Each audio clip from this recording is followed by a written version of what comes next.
All right, JoeyRitter.com, on Twitter at Joey Ritter. Beautiful guest today. If you know anything about the Beautiful. well, beautiful as in your looks, your persona, everything about you, Joe. You're a beautiful person. Well, I like you, Joe. Ladies and gentlemen, Mr. Joe Pulito. He is a legend of the New Jersey punk rock scene, circa late '90s, circa early 2000s. Now he's kind of the man behind the stage. But, we'll talk about all that. If you're familiar with the band Breakaway, which you should be. And if you're not familiar with the band Breakaway, let me just give you a little forward on them.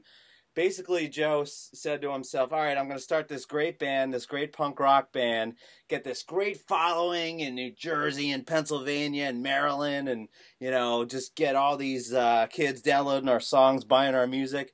Mm-hmm. And then we're just going to break up, cancel the whole thing, and just be done with it. That's exactly what happened. Yeah, totally. That was the plan all along. That's an accurate description? Yeah, totally. Couldn't have summed it up any better, buddy. But you went out with a bang.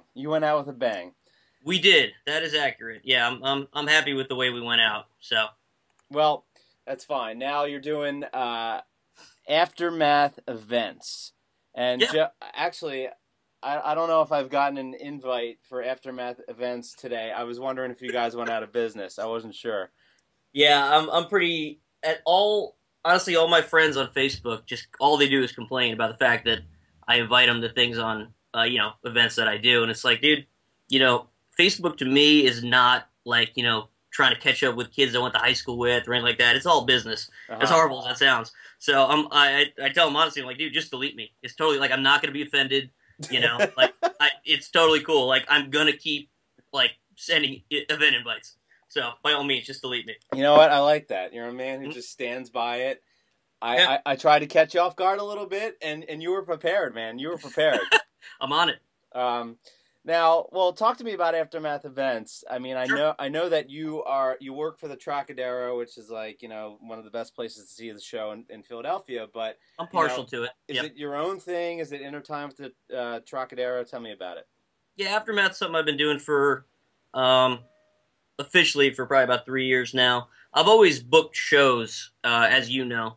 But yeah, I mean, I booked my first show when I was 15 or 16 or something like that. I just, rented out an Elks Lodge in Jersey and just, did it the way we used to do it, Now, which South Jersey town was this, I'm assuming? Burlington, New Jersey was where I got my start there.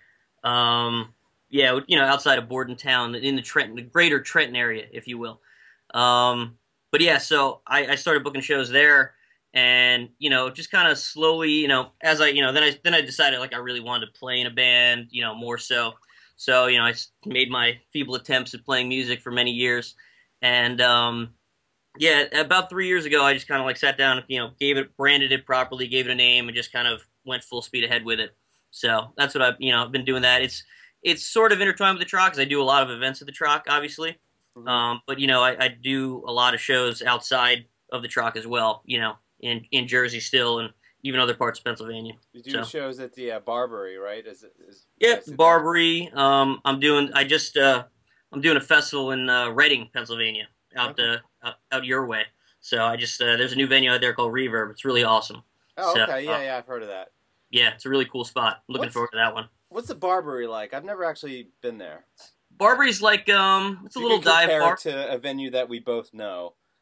Ooh, that's a tough one.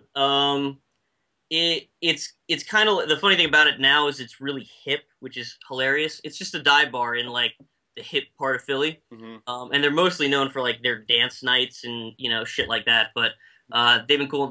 They're cool enough to do all ages shows too, which I'm obviously a fan of. So it's a cool spot though. Obviously the Troc is way better, but the Barbary's really cool. The Troc is where it's at now, Joe.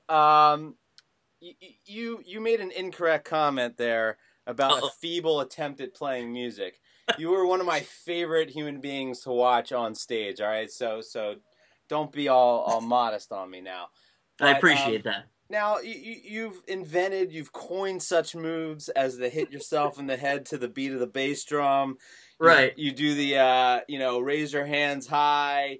go like this and start clapping and getting the whole audience to clap, stuff like that. I invented that. Yeah, that was all me. Yeah, no doubt, no doubt. When I see people do it now, I say, Pulito all the way. Obviously.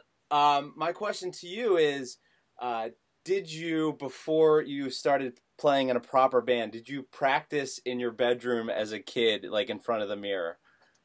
No, honestly, I didn't. I was, the funny thing was, I started playing in a band, obviously, because of a little band called Green Day. I don't know if you ever heard of them. Yeah. But that was, when I first heard Green Day, like, my head exploded. It was like, I've never heard anything like this. And everything I do is emulated from, fucking Billy Joe Armstrong. Like, he's, like, the world's best front man. And back in the day, especially, I don't know what the hell's going on with him now. But, that's where it all started. But, yeah, unfortunately, you couldn't picture there wasn't a 12-year-old version of me just, like, rocking out in front of the mirror in my bedroom. As much as you want that to happen, that was well, not hey, the case. I'll admit that I did it, so I have no shame either, man. I wasn't that cool. I wasn't that innovative. I figured out a way to play an instrument poorly and just started rocking out with it that way. So. Yeah, I mean, I knew the songwriting thing wasn't going to work out for me, so I didn't spend my time, like, crafting my songwriting. I just kind of stood in front of the mirror and I was like, all right, if I lower the strap a little bit, I look kind of cooler with the guitar hanging a little lower. Exactly. It had to be down to your knees. That's the way it was. Yeah, yeah. And then as the lower your guitar or bass, the cooler you were. Exactly. So. And as you get older, the guitar or bass comes up higher. Now, exactly.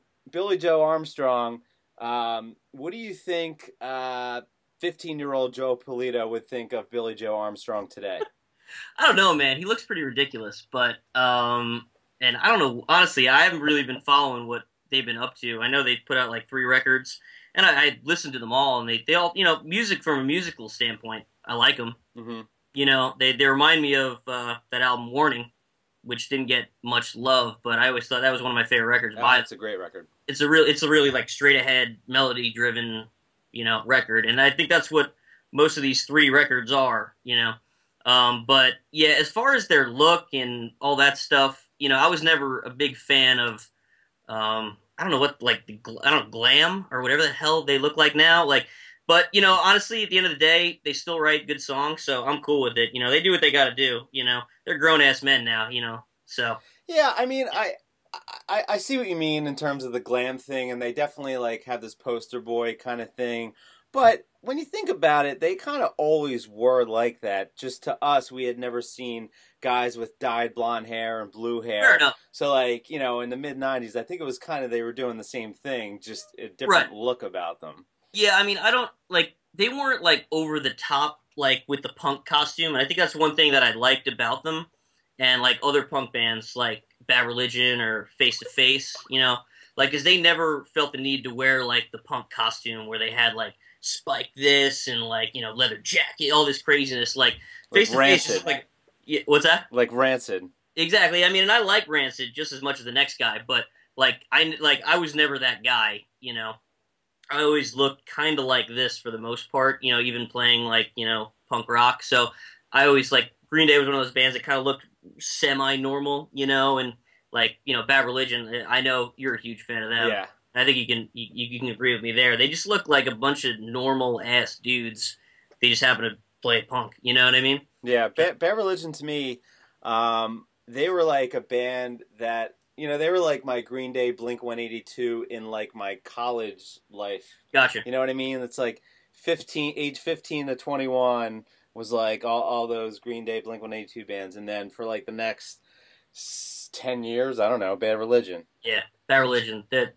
I remember when I was first listening to them, I was like, I need a dictionary. Like, I did not, like, those lyrics were just, like, so over my head. I was like, but it was just, the guy's genius, with that stuff. Yeah, I don't know. I had one CD, Strangers Than Fiction. It was a great CD, but I don't know, I just didn't get it at first and just kind of collected dust on my shelf, and then, like, I just rediscovered them. Yeah, one day just snapped. It's like, this all makes sense now. Now, Bad Religion would be my band that every time they come to Philly, no matter what, no matter who they're opening for, if they're headlining, I will always go to see them. I think, it's been since year 2000, so we're coming up 11, 12 years. I'm sorry, 13 years. Jesus, we're in 2013. So that's my longest streak of band. Is there a band that you see every time they come to Philadelphia? Honestly, Green Day I still go and see. You know, I always like. Unfortunately, I don't get to go to a lot of shows outside of the Troc nowadays because Right. I live in this building basically. But you know, I do make it a point to try and see them. It's because even, like I said, even as dumb as they look or whatever nowadays, like they still put on an incredible show. You know, I've seen them from, you know, smallest places like Irving Plaza to Giant Stadium. Wow. You know, and every time it's been, you know, just equally as awesome. Irving Plaza. They played. It was actually when American Idiot came out. It was the day that record came out. I saw them play the entire record from, you know, which was pretty awesome. You know, in this really small venue. Because then the next time I saw them on that tour was at Giant Stadium. Right. You know, sold it out. It was like 55,000 people. It's just insane. So where are you in the Trocadero right now? You know, if you walk in the front door. There's many. This building is so old. There's many different stairways and hallways and just weird cavernous type things. I'm all the way on the top, like the third floor, where we have our offices. Okay, that's where I'm at right now. See, I always picture you, because I know you're the guy that like does the promoting and probably handles the money. I always picture you like in the basement with like bad lighting and with like a cigar, counting just pure cash. Yeah, that's how I picture you now, Joe. It sounds about right. Just a shady like promoter, like, where's the money? Right. Yeah, the basement's super shady. I'm not gonna lie to you. It's like it's a full on dungeon down there. It's crazy. There's stuff. I mean, this building opened in like 1860, and it's pretty much been the same, you know, for the most part. Some minor renovations, but I mean, it still looks pretty much the same as it did back then. Yeah. So it's pretty crazy. And if you tell somebody over the age of like 55 that you're going to the Troc, they're like, the Trocadero? Like, what are you going to see? Some kind of speakeasy burlesque thing down there? Yeah, it was originally a burlesque house, man. You saw, like, lots of titties here for a while, which is cool, you know. I like titties as much as the next. Nothing against that, yeah. But, yeah, as far now you do a lot of shows in the balcony area, which is a great place, you know, to do a smaller size show. Do you ever see an improvement upon the stairs where bands have to load equipment up there? Are you ever going to make any type of renovations to make that easier? Every time there's a show on the balcony, some band makes like a wise ass remark like, when are you getting an elevator in here? You know, like the same thing every time. Well, like it's not, is it even possible to do that? Nah, we're like a historic landmark or so. We can't really mess with that, unfortunately. Yeah. But I have been nice enough. I don't know if you know this, because you probably haven't played here in a long time. When I got here, I stopped touring, so all my gear, all my backline is in the balcony now. So there's 2 guitar cabs and a bass cab, an Ampeg 810. Okay. So the bands don't have to lug all those cabs up the stairs. So that is an improvement. Joey, every now and then I got a good idea. Every now and then. Now, I don't want to sour the mood, but I have to mention this because I don't know if you're aware. Your last show, you were fortunate to have Ritter play that show. Absolutely. Very good decision on your part. But we played right before you guys. You guys were, on the main stage, and we were in the balcony. And, you weren't working at the Troc at the time, and they had some... people that are like, get your gear out of here right now. So we missed like the first 25 minutes of your set because we had to load out. Man, it was a bad time. I hope you've softened up on the bands. I'm a pretty easygoing guy. You know this, so I know this. I'm pretty, and especially, and it's different because I come from, I've been in a band before. I know what it's like, so I try and treat bands, a little differently than they've been treated in the past. You did give me a hard time last time I saw you. I was for the Lagwagon show that was at the Troc a couple months ago. Awesome show. Come on now, I have an 8-month daughter. I don't get out much, Joe. So when I hang out, I try to make it bigger than life. Of course.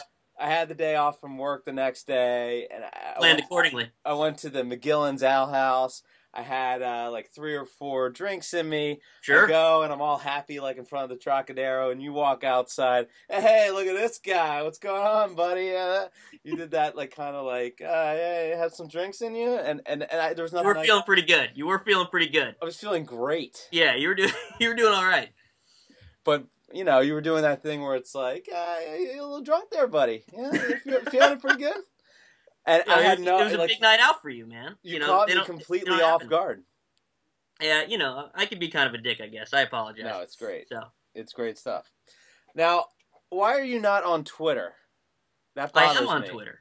I just don't use it. I hate Twitter. I hate Twitter so much. Why? Why? I love it. I'm so into it now. I know you are. I know you are. You know, it seems to me like Twitter is just like, How do you know I am if you're not on it?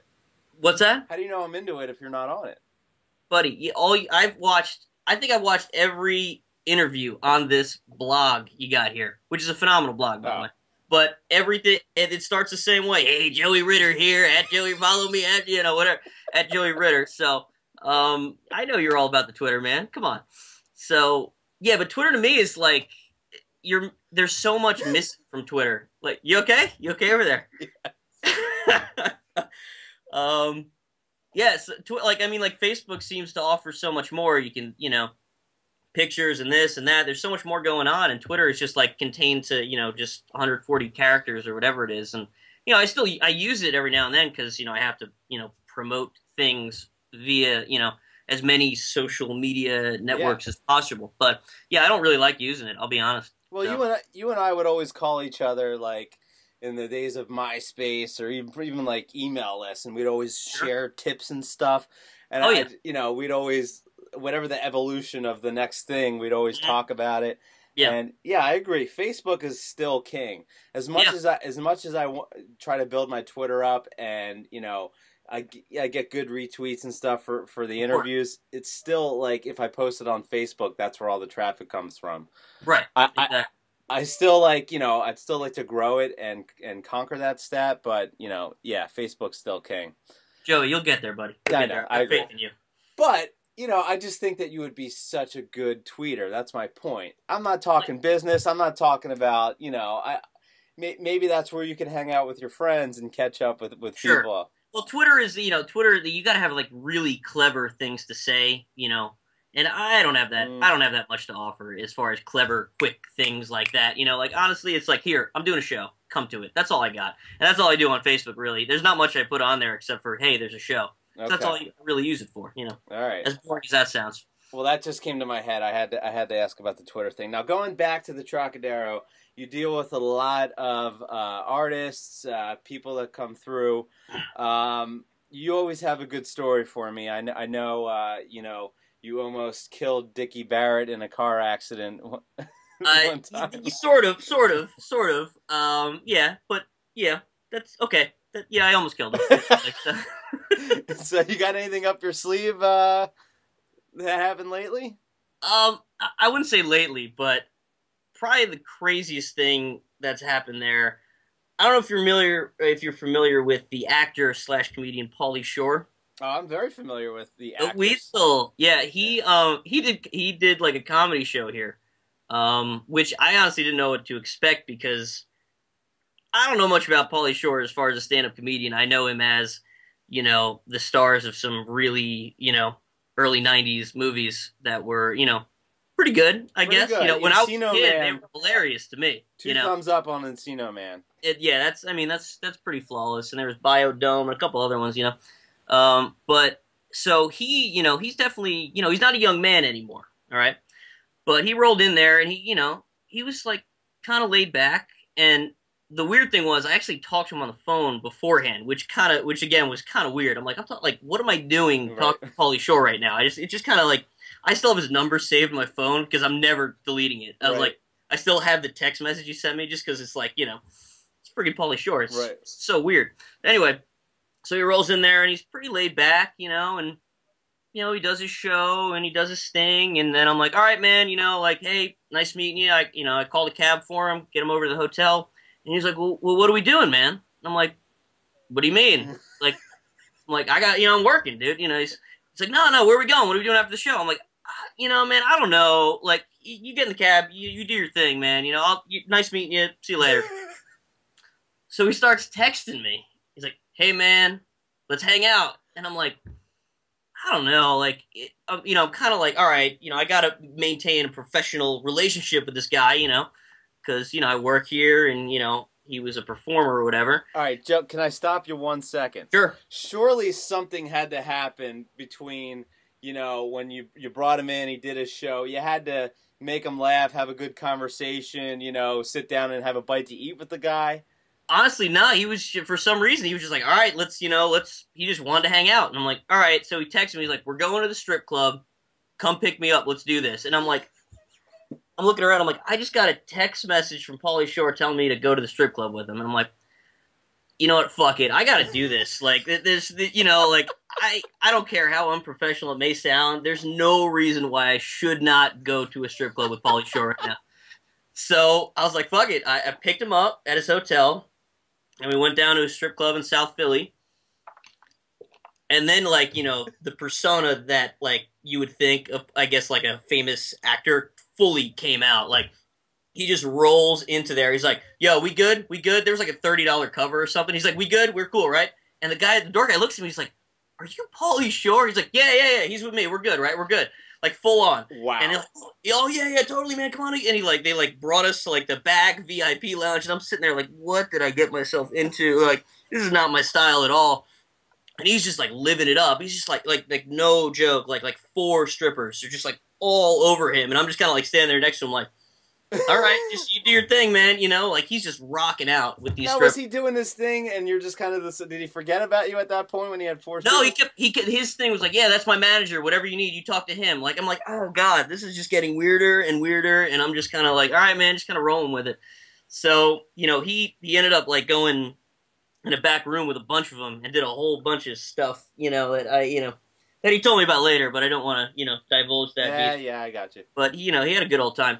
But, and then we just ended up, he's like, yeah, he comes out, he's like, dude, I'm hungry. Let's go get a cheesesteak. I'm like, all right, man. So, I picked up, we leave the strip club, we go to... What time is it at this point? It's, well past 2 in the morning. And I had to be back at work at, I don't know, 9 a.m. or something crazy. So I'm like, all right, man, well, let's go get, I was like, dude, I'm with Pauly Shore. Whatever he says at this point goes. I'm just kind of, if he was let's go to Atlantic City, I'm like, all right, man, I would have just, done it. Whatever, dude. So, we go to Pat's, we get a cheesesteak, and, same thing. People are coming up from, are you Pauly Shore? Full on. Just, what are you doing here? No one, it just kind of caught everyone off guard. But, yeah, we hung out at Pat's, had a cheesesteak, and then I dropped him off at the hotel, and that was, that was that. It. So it was, Bravo. It was interesting to say the least, So I loved it. I you know what? That story was so good that I put myself in your shoes and I kind of imagined it, but no, probably not even 10% of that could be realized. That's awesome, Joe. That's a great. It was interesting, definitely. So. All right, well, yeah, I don't even know how to. Usually, I'm the master seguer here, but I don't even know how to segue out of that. Sure. So let's just play "Turn It Up" or "Turn It Off." What do you say? Let's do it, man. What do you say, Joe? Let's do it. This, well, I don't even. Do I have to explain this to you? Apparently, you've watched every interview I've done. You're gonna name a total of 5 songs, I believe, and I decide whether to turn it up or turn it off. Right. And is that accurate? Turn it down is not an option. That's right. Yeah, you've corrected people kind of rudely in the interviews. I think it was Trevor from Triangle Shirt Factory. No. You're full on. I watched that one yesterday, dude. It was full on. He goes, yeah, turn that down, and you just full on, we're straight face. You're just it's not an option, Trevor. It's turn it off. Damn, dude. All right. So. Yeah, so I'm ready, dude. I gotta watch that one again. That was one of my favorites because we kind of started talking about music and songwriting, and then all of a sudden we're talking about washing dishes and sure. And vacuuming and his trip to Italy, which sounded pretty awesome. Yeah.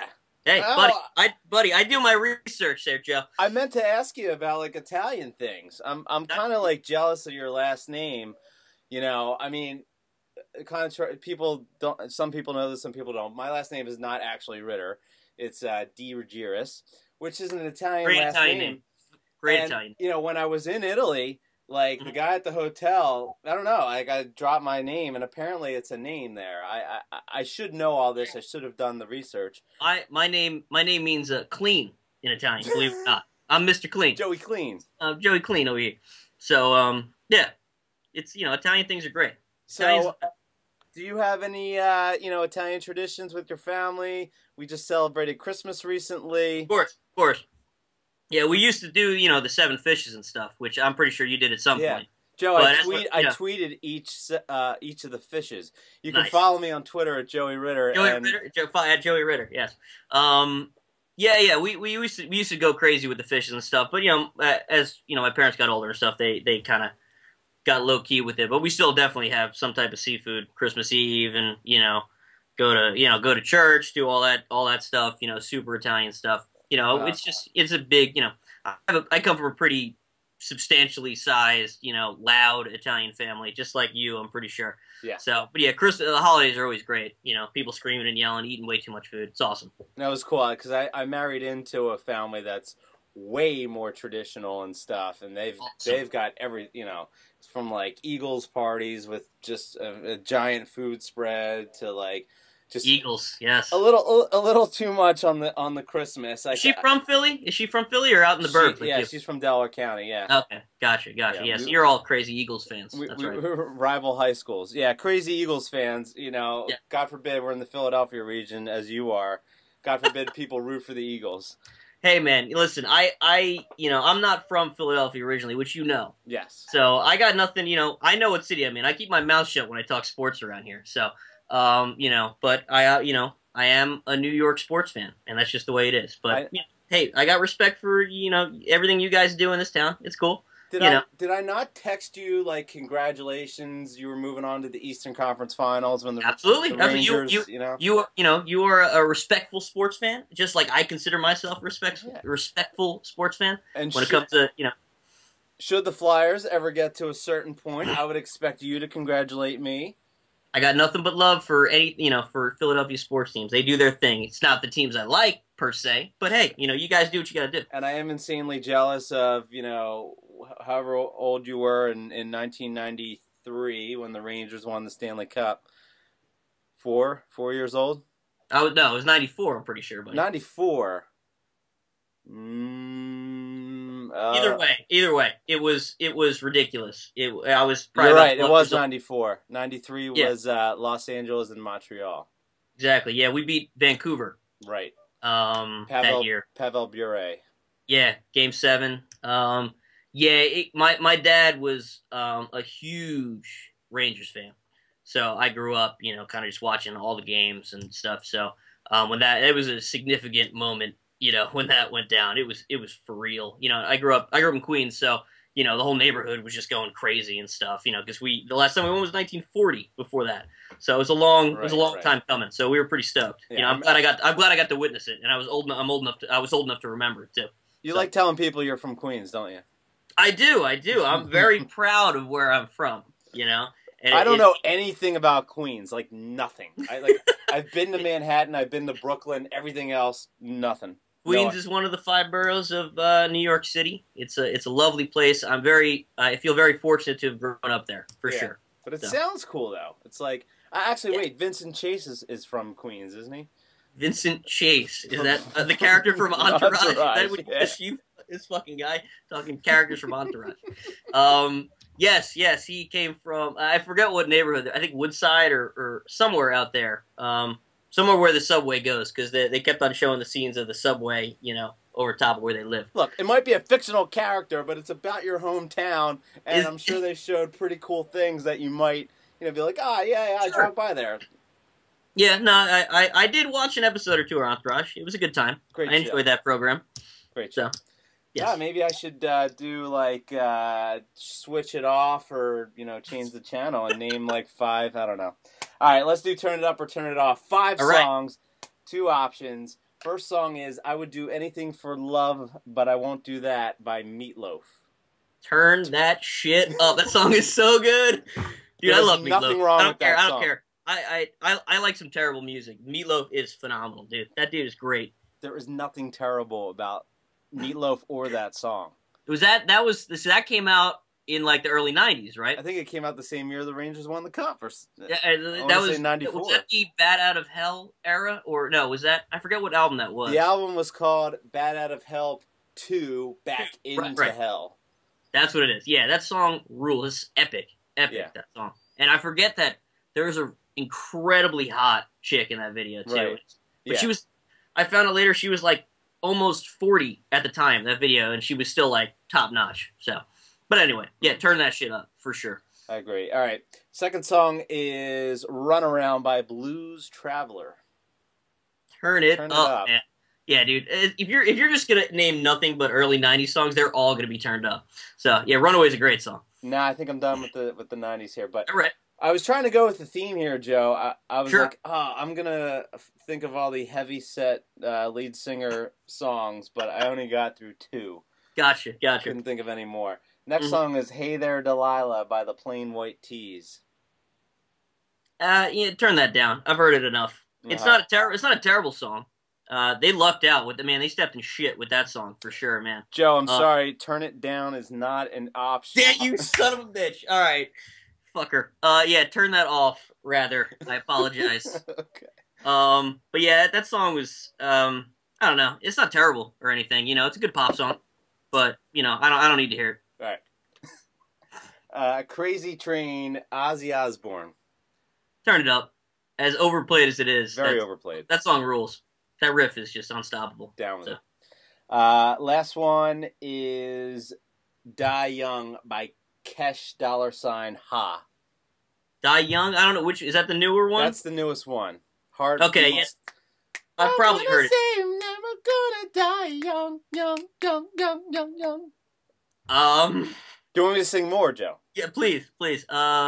Yeah, turn it up, man. Kesha is like definitely a guilty pleasure, man. The first record, that thing is like unbelievable. The Love Drug song, you know. Oh yeah. That song is unbelievable. So yeah, I'm pretty sure this Die Young one's equally as good. Yeah. So.